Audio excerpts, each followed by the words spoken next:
¿Qué es ese famoso metabolismo, esa palabra? Lo que tenemos ahí en esta imagen es el resumen de lo que sería el metabolismo humano. Todo. Metabolismo de proteínas, metabolismo de aminoácidos, carbohidratos, lípidos, ácidos nucleicos y demás. ¿Verdad? Si se fijan aquí arriba dice carbohidratos.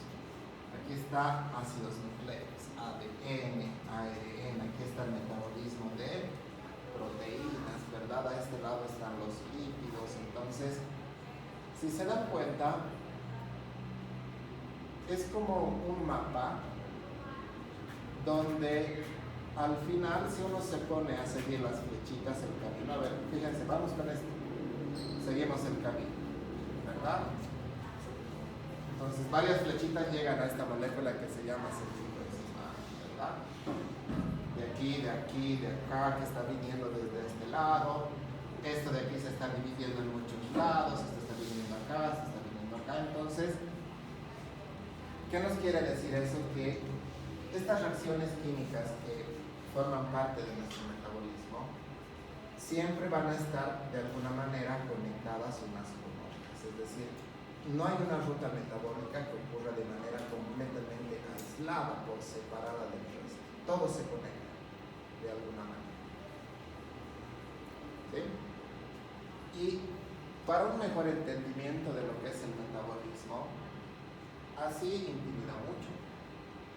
Lo que se hace es como un rompecabezas, agarrar todo esto y como un rompecabezas dividirlo en pedacitos más chiquititos.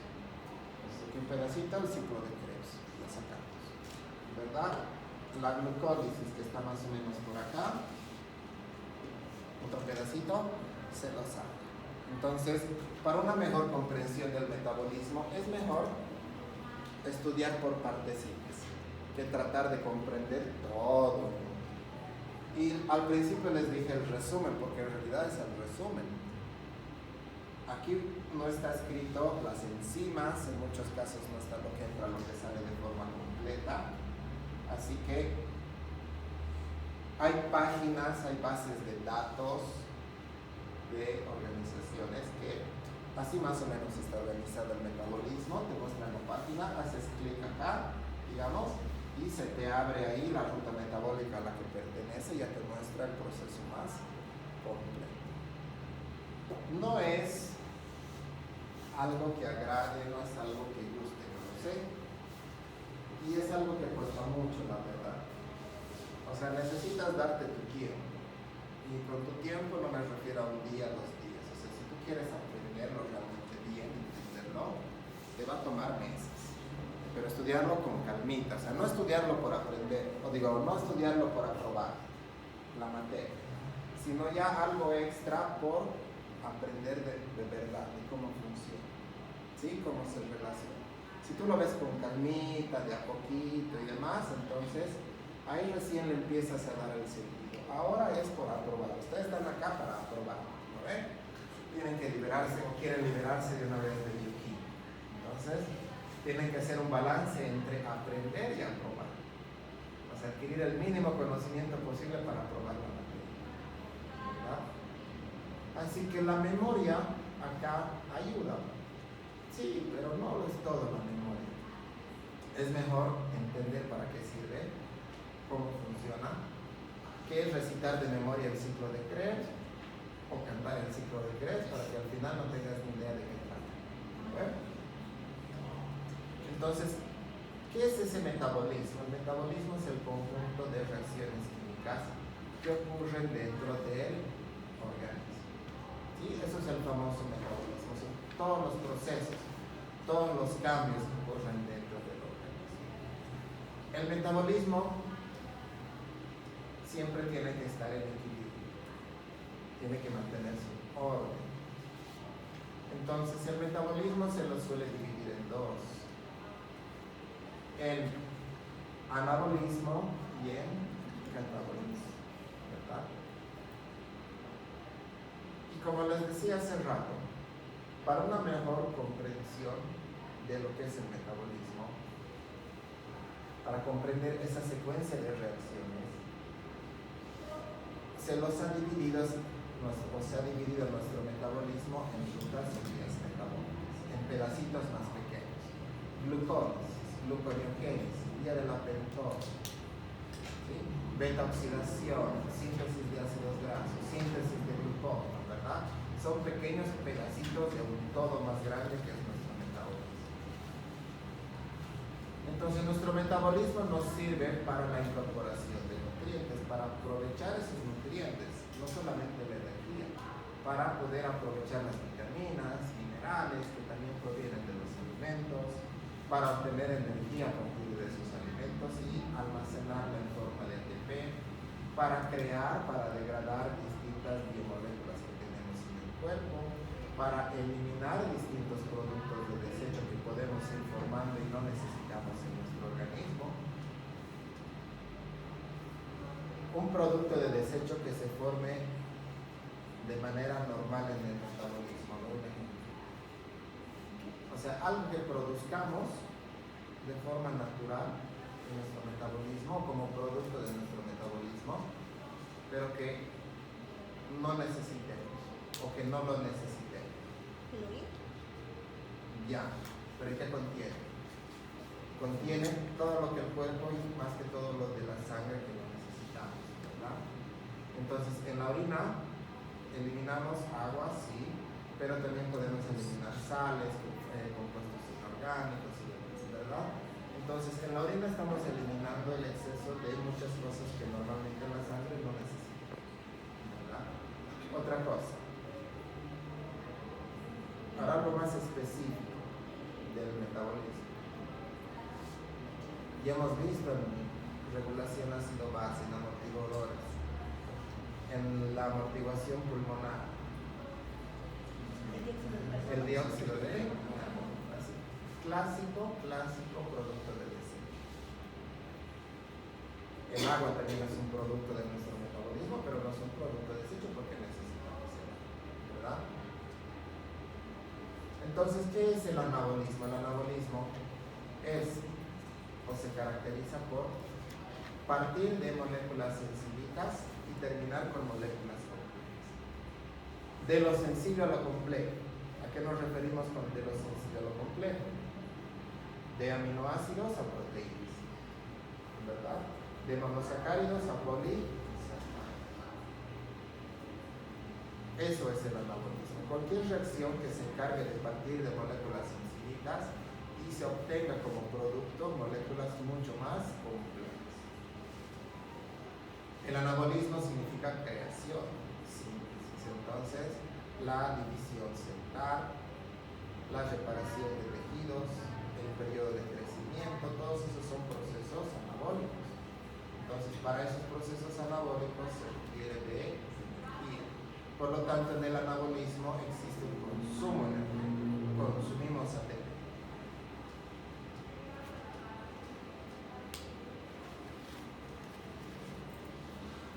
En cambio, en el catabolismo va de lo complejo a lo sencillo, de proteínas a aminoácidos, de polisacáridos a monosacáridos.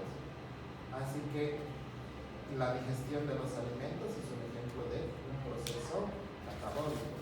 La destrucción de una determinada proteína también es un ejemplo de un proceso catabólico, ¿verdad? La destrucción celular también. Entonces, en el catabolismo, por ejemplo, cuando digerimos los alimentos, se libera energía. Y esa energía va a ser almacenada en forma de ATP. No toda la energía que se libera. O sea, cuando nosotros consumimos alimentos y estamos liberando su energía, y esa energía la tenemos que aprovechar y almacenar en forma de ATP. Pero no lo almacenamos todo. Inevitablemente, la célula pierde buena parte de esa energía. Como hemos visto en bioenergética, si la célula es un sistema, esa energía que pierde, que se libera, se va a ir hacia el entorno, hacia lo que está fuera de esa célula. Entonces, esa energía que perdemos, que no aprovechamos, se libera en forma de calor.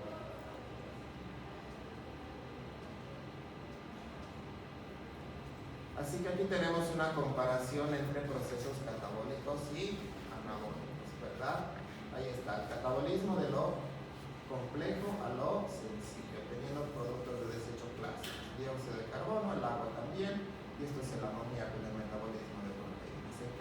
al anabolismo, partimos de lo sencillo y terminamos en lo complejo. En el anabolismo consumimos energía, consumimos equivalentes ricos en energía como el NAD reducido o su derivado, el NAD fosfato, que también, si bien no proporciona energía, pero sirve para los procesos anabólicos. Hay un gasto de energía aquí. Y se liberan estos productos, pero ya gastados, es decir, que energéticamente vamos, que estos van a volver a energizarse en el catabolismo.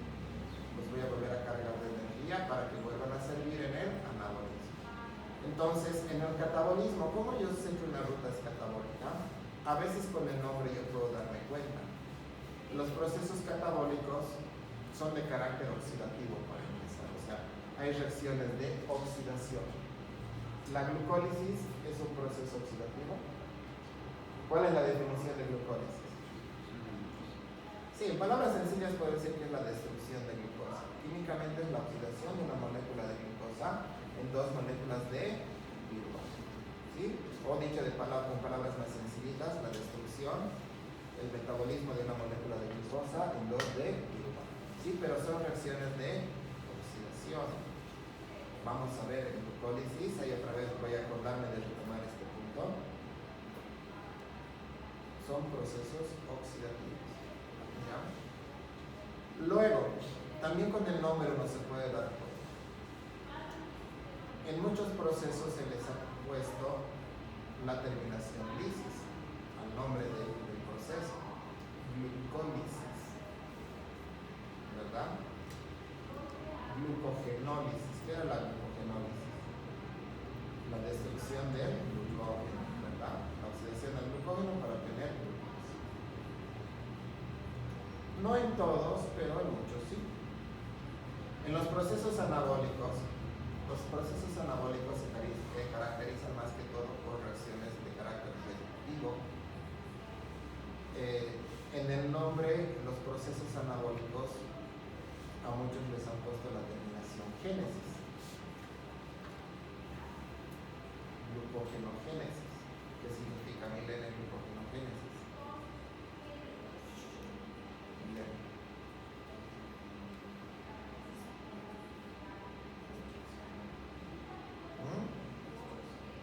Termina en génesis, no puede ser destrucción.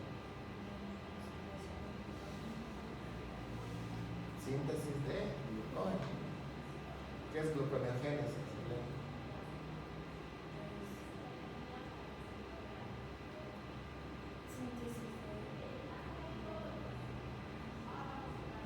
Suenan parecidos, ¿no?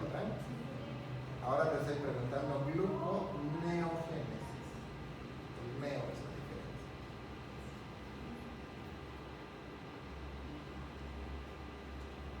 Sigo preguntando, ¿qué no me gusta? ¿Cómo que no?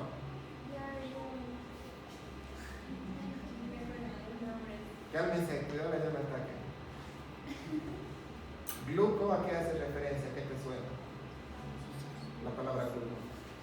Glucosa. Neo. Nuevo. Y génesis, creación. Sí. Entonces, uniendo los tres, ¿a qué suena más o menos?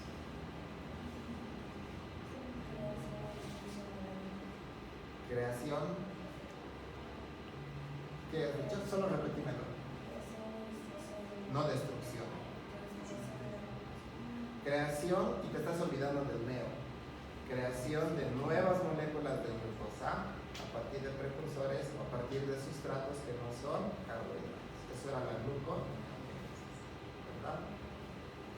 Hay otros que no son tan claros con el nombre: beta-oxidación, vía de la pentosa. Como ven, en el nombre medio que no nos da así tan clarito si es proceso anabólico, si es proceso catabólico.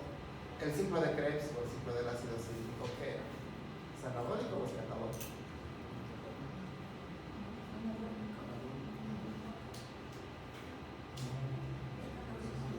Catabólico. A ver, ¿quiénes dicen anabólico? Arriba la mano. Sin miedo, sin miedo. Bonito, dos. Muy bien, dos. ¿Quiénes dicen que es catabólico? Más. Entonces, el ciclo de Krebs es ambos, anabólico y catabólico. hace ambos procesos en ciclo de Krebs. Pregúntale a mí. ¿Qué digo? No me acuerdo. Ya.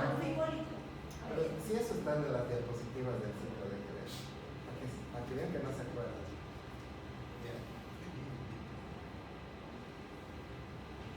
Esto es un resumen de lo que sería el esquema o el esqueleto general de nuestro metabolismo.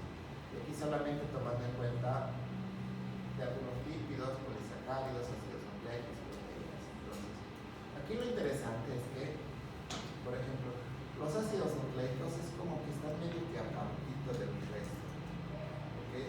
Porque los ácidos nucleicos van a formar otro tipo de compuestos. En cambio, hay aminoácidos, monosacáridos o ácidos grasos, de alguna manera al degradarse, o forman piruvato o forman acetilcoenzima A. Y de ahí es que gracias a esta molécula de acetilcoenzima A puedo hacer el famoso ciclo de Krebs. Pero fíjense, recuerdan que cuando hemos visto ¿cuánta energía proporcionaba un gramo de proteína? ¿Cuántas kilocalorías? De los carbohidratos y grasas, 9, ¿verdad? Pero nunca hemos mencionado ácidos nucleicos. ¿Se dan cuenta? ¿Por qué? Porque estos, en todo su metabolismo, en ningún momento se van a venir hacia acá para generar energía. ¿Sí?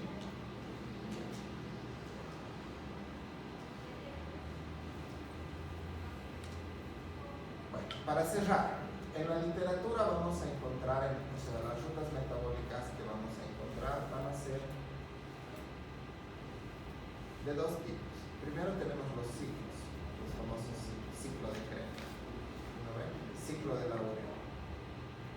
Y por otro lado hay las rutas o vías, algunos como rutas, otros como vías. Algunos te ponen con que hay diferencia entre usar ruta o usar vía. No es nuestro objetivo hacer esa diferenciación entre ruta o vía, lo tomaremos nosotros como que es lo mismo. Pero, ¿cuál es la diferencia entre una ruta y un ciclo, independientemente de lo que se trata? Una ruta es como tienes un punto de inicio y tienes un punto de finalización, ¿verdad? Como caminar por las calles, ¿verdad? Empezamos acá bajito y queremos ir, no sé, hasta el correo, pues si seguimos una ruta determinada, vamos por unas calles determinadas y terminamos en el correo. Pero en ningún momento el correo pues se vuelve a conectar aquí, ¿verdad? O sea, empezamos en un lado y terminamos en otro. En el ciclo o los ciclos, ¿no? Son como un círculo vicioso los ciclos, como correr en la pista del estadio. Empiezas, corres y vuelves al mismo lugar, ¿no ve? Entonces se repite y se repite de carácter recurrente. Sí. Así que no le cambien los nombres a las cosas. A veces le dicen ciclo a lo que no es ciclo, ¿no ve? El ciclo, más bien nunca escuché que me digan ciclo de la glucólisis. Ahí sí me hubiera volteado.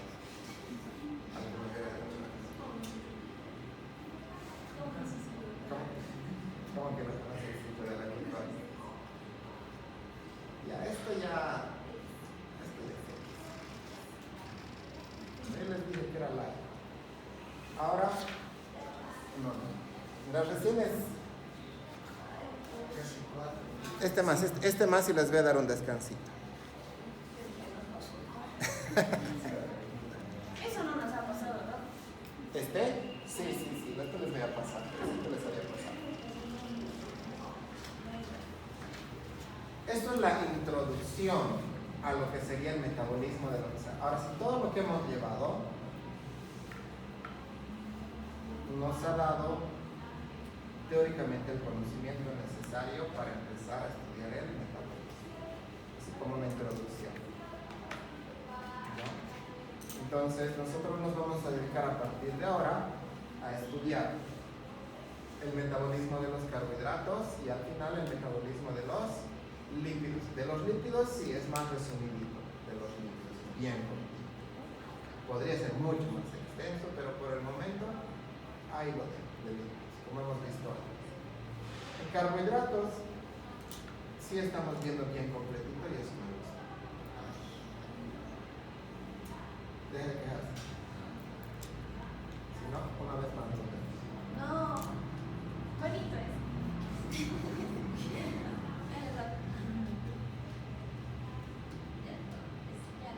No Se ha quiere. suicidado mi control. No quiere, bonito vestido.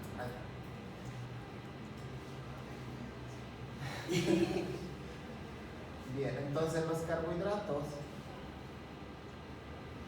pueden provenir de distintos tipos de alimentos. Entonces los alimentos, la gran mayoría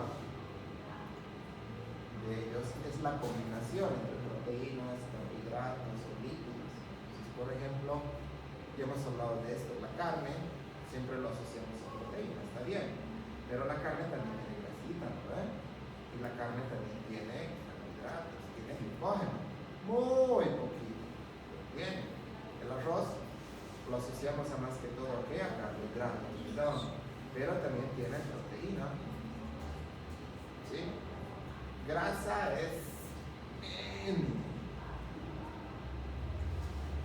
Y así con muchos otros alimentos podríamos hacer una comparación en realidad, si es 100% carbohidrato, si es 100% proteínas, si es 100% grasa. La gran mayoría no.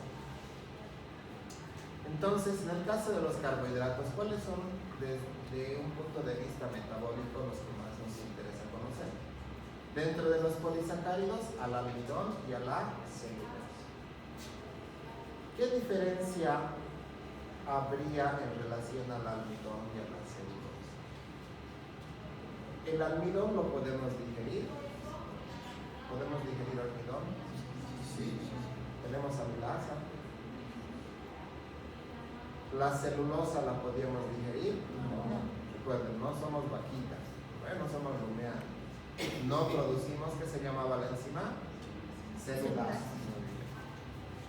En el caso de los disacáridos, tenemos a la sacarosa y tenemos a la lactosa, pero también hay otro disacárido, por ejemplo. ¿Qué otro disacárido no hay acá? Nosotros hace ratito acabamos de sacar 3. ¿Qué otro disacárido? El que es glucosa más glucosa.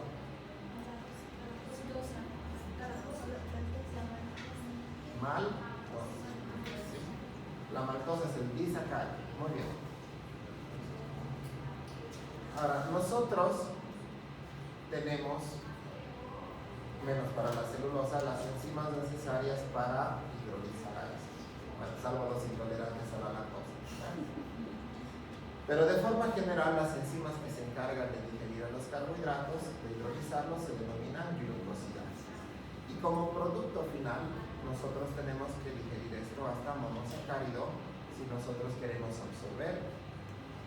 Así que el principal que se va a producir, independientemente si es almidón, si es sacarosa, si es lactosa, va a ser la glucosa. Ya medallas de oro y plata, pues depende del alimento, pero también podemos obtener fructosa y galactosa.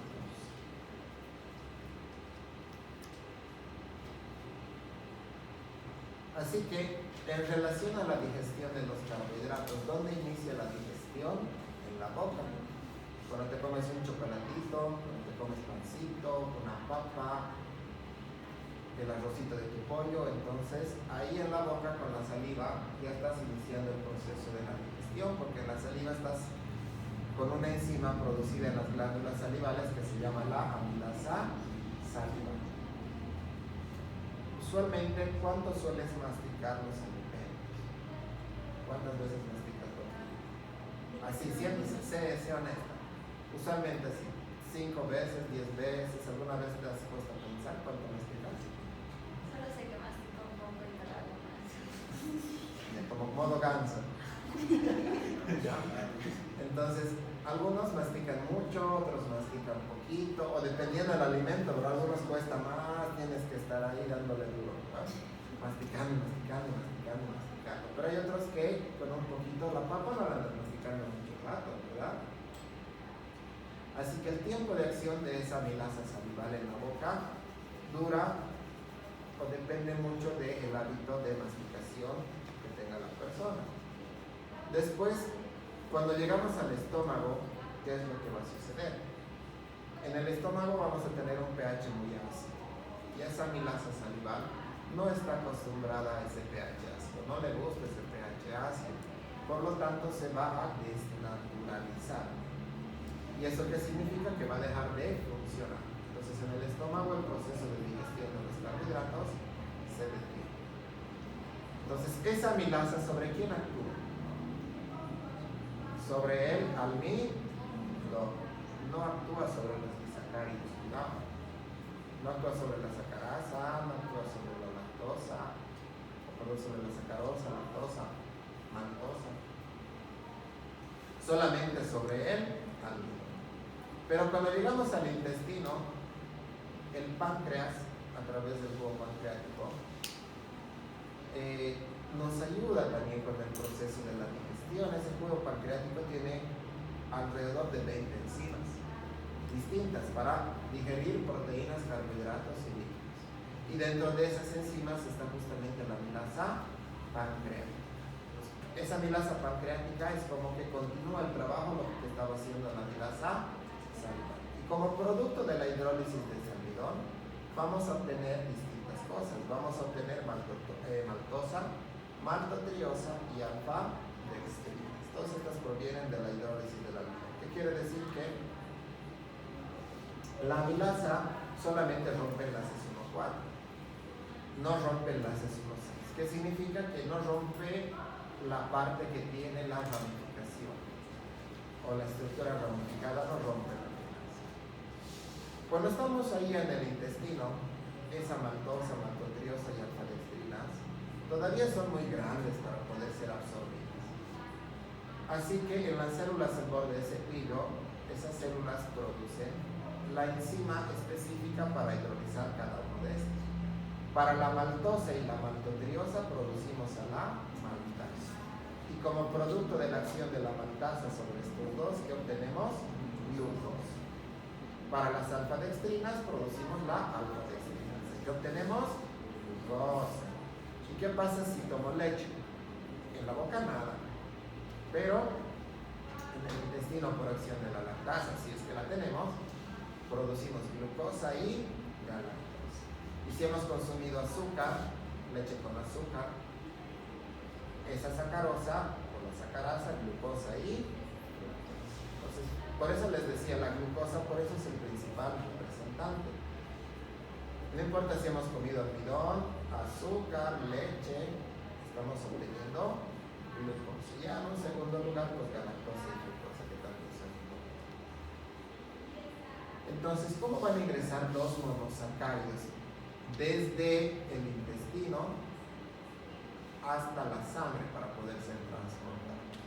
Así que las células, nuestros enterocitos, deben ser capaces de captar esos monosacáridos. Y eso lo hacen a través de transportadores de glucosa. Es decir, esos monosacáridos no pueden atravesar directamente la membrana. ¿Cómo? Necesitan justamente de un transportador. Y tenemos principalmente dos familias de transportadores que se van a especializar en transportar uno u otro monosacárido. Primeramente tenemos a las GLUT. GLUT de GLUT, que viene del inglés de glucotransportador o transportador de glucosa, que funciona a través de un mecanismo de difusión facilitada. Y luego tenemos la familia de las SGLT. SGLT viene de transportadores de sodio glucosa. Ahorita vamos a ver. Estos funcionan a través del transporte activo secundario. Aquí está nuestro ejemplo. Las GLUT se encuentran, o sea, tenemos mayor cantidad de GLUT distribuidas en muchas partes del cuerpo. Hay alrededor de 15 GLUTs hasta el momento. Y cada una se va a encontrar en una parte o en varias partes del cuerpo. Por eso hay tantos tipos. Y es feito esta parte de las GLUT, porque cada una, o sea, a un nivel más profundo, porque cada una está en una parte del cuerpo. Cada una transporta uno o varios tipos distintos de monosacáridos. Y el mecanismo de funcionamiento de cada una también puede puede variar un poquito. Así que la idea general de las GLUT es transportar glucosa u otros monosacáridos del lugar donde hay más a donde hay menos concentración. Nuestro enterocito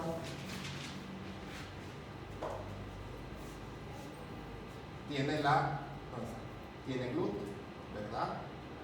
La GLUT3, aquí está GLUT5. Entonces, esos monosacáridos que provienen ahí de la dieta, ¿cómo van a ingresar? Entonces van a utilizar las GLUT. Ya no vamos a profundizar nosotros tanto de si la GLUT3 es para glucosa, si la GLUT3 es para fructosa, no tanto, es captada por las GLUT. ¿Ya? Entonces, aquí afuera hay más monosacáridos y aquí adentro hay menos. O sea, aquí afuera hay más glucosa que adentro. Por eso es que puede trabajar a favor de un gradiente de concentraciones de transportador. Una vez aquí adentro del enterocito debe pasar a la sangre. Entonces también tenemos GLUT que nos permiten sacar esa glucosa. También tenemos las SGLT, los transportadores de sodio-glucosa. Igual, hay varios tipos, no son tantos como las GLUT, pero hay varios tipos. Lo importante de estas es que fíjense dónde trabajan más las SGLT, en el intestino, en los túbulos renales y a nivel de los plexos correctos.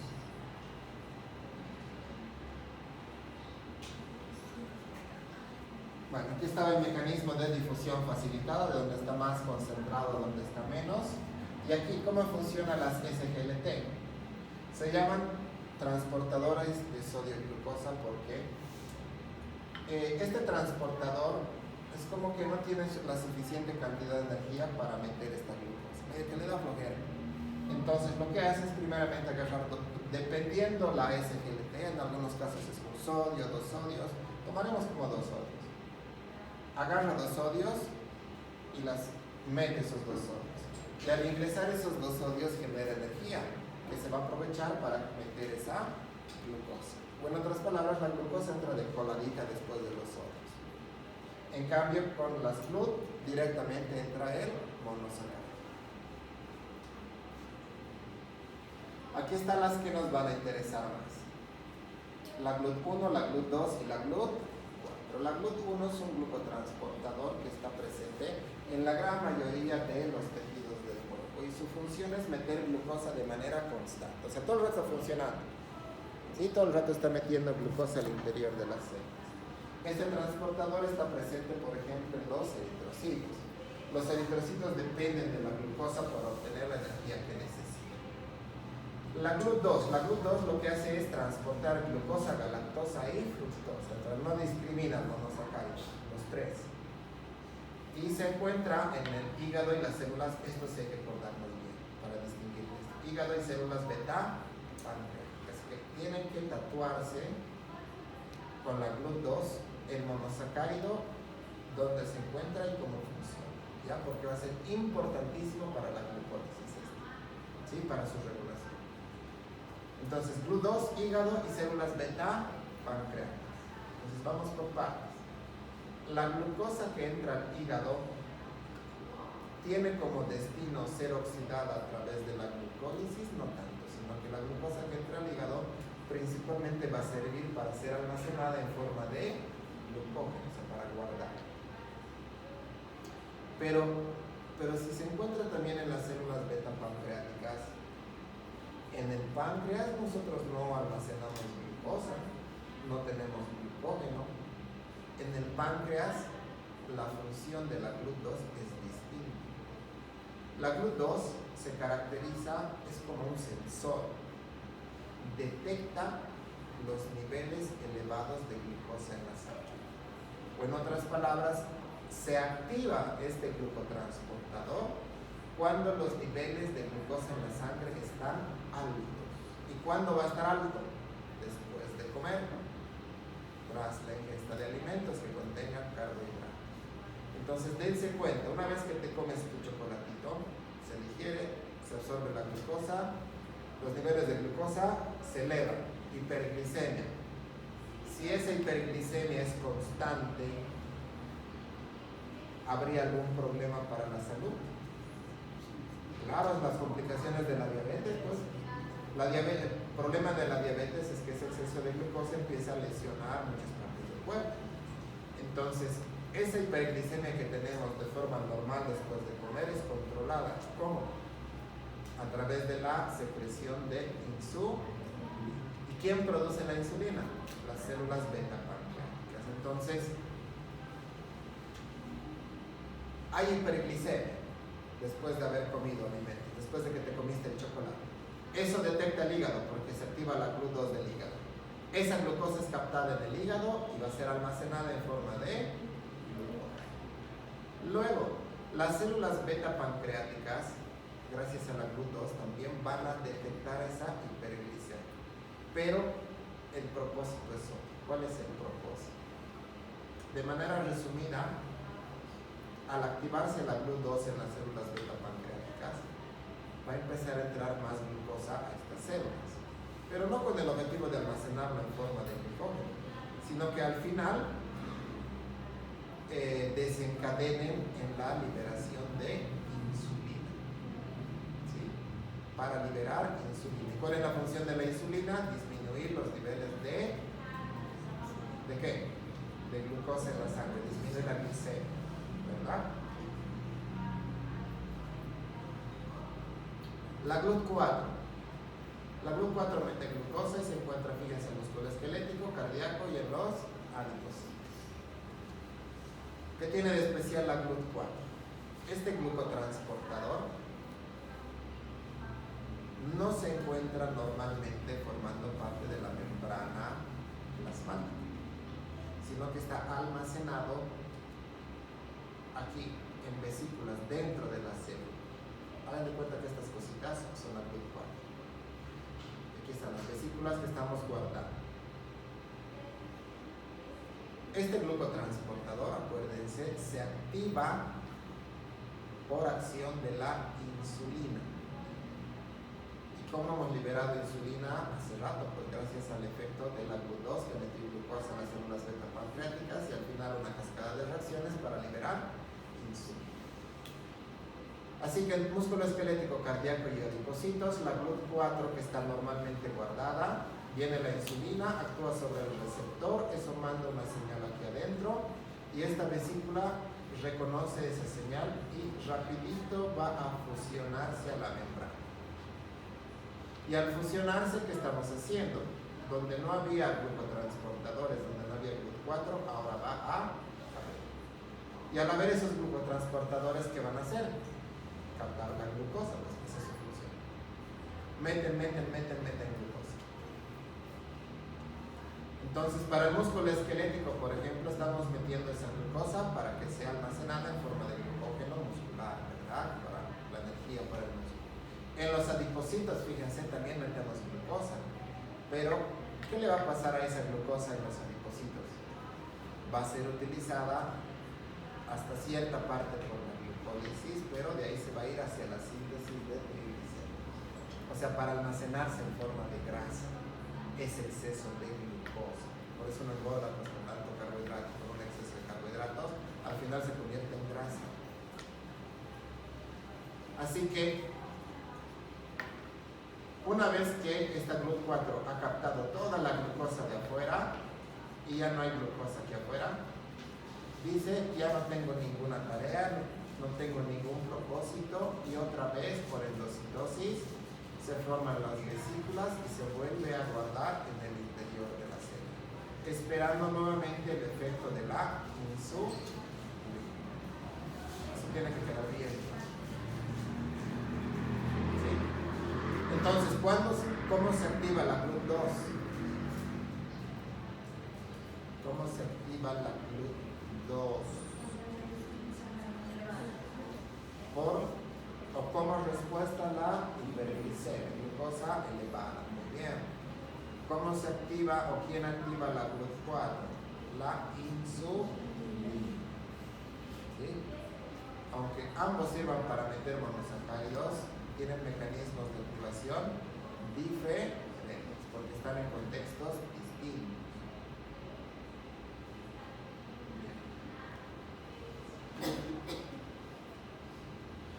Esa glucosa que va a ingresar a la célula una vez que es captada, dependiendo de la célula y demás, tiene muchos destinos. Nosotros vamos a iniciar conociendo la oxidación de la glucosa y eso se conoce como la glucólisis. Vamos a obtener energía. El proceso contrario a la glucólisis, es decir, en vez de oxidar a la glucosa y obtener energía a partir de ella, yo puedo utilizar o yo puedo crear nuevas moléculas de glucosa a partir de sustratos que no son carbohidratos, y a eso se llama la gluconeogénesis. Esa glucosa puede almacenarse en forma de glucógeno. Podremos hacer glucógenogénesis. El glucógeno puede degradarse para liberar glucosa, esa es la glucogenólisis, ¿verdad? Y por último, una vía alterna a la oxidación de la glucosa, que es la vía de la pentosa. ¿Para qué? Para formar ribosos 5-fosfato o natfosfato reducido. Hasta ahí. Cada hombre no lo